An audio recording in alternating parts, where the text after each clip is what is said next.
Good morning. Ayan. This is another tugas materials. Vitex parviflora. Ito yung sarangani tugas. Ayan. So after I workshop, I think 2 months ago, nag-defoliate ako. So eventually tumubo. Kung mapansin nyo yung mga shoot sa loob, na-remove ko na. Yung mga necessary talaga sa loob, I remove it already. And may iwan yung itong naka-layer na Ayan.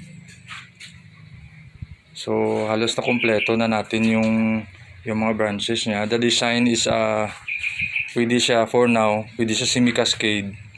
But depende sa presentation if ready na yung bonsai pot na intended para dito. You can choose it's either gawin mo siyang full cascade or semi cascade. Ayan. So medyo malakas yung growth niya. So far wala naman masyadong any sign of inatake ng pest. May mga kunting normal kasi sa mga tugas na may mga like this one, common siya na may mga inatake ng black spot. But to address the black spot for the tugas materials, kasi very common siya sa mga tugas, so madali lang naman siya. Even though you will not treat by any kind of fungicide, you just simply defoliate, tanggalin lahat na daon, kalbuhin, eventually mawawala naman. Ayan. So meron pang antena dito. Hindi ko pa siya pinutol kasi kailangan ko pa mag-achieve ng maganda-gandang thickness ng branches itong sa ilalim kasi medyo maliit. And I need magandang growth dito para at least lalabas yung kasi nakatago siya. So that's why meron pa akong antena. So ang objective ko nitong antena is palakihin ko itong branches itong sa ilalim para yung flow ng trunk niya going pababa.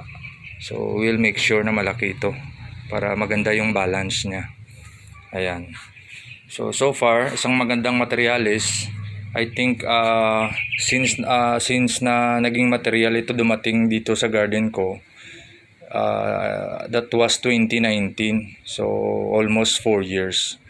So far the progress and development given kasi yung itong driftwood niya, and sinundan lang natin yung niya. That's why I decided na gawin siyang cascade style. So far maganda yung niya. Merong isang driftwood dito, very old siya. Kailangan na lang more ramification. So far little by little na achieve naman natin. So kumpleto na yung mga branches niya, may mga kunting tapering. Ang kulang na lang is kailangan pa natin mag-achieve ng mga growth and thickness ng mga branches para makukuha natin yung magandang balance, especially itong sa ilalim na branch. Ayan. So far magandang materialis, and of course maganda lang yung feeding natin. Eventually mag-grow ito at tataba at saka lalaki din yung mga branches. Ayan. So far sa ngayon for this scheduled workshop today, so I think very minimal lang naglinis lang ako like may mga tumutubo sa ilalim, sa loob. So kailangan nating tanggalin para hindi din siya mag-consume ng nutrients.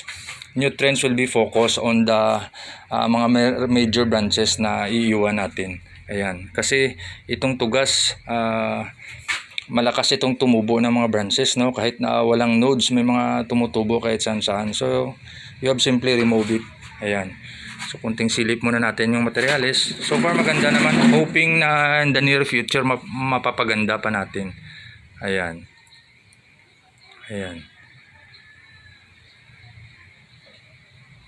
So it's a nice materials, very old.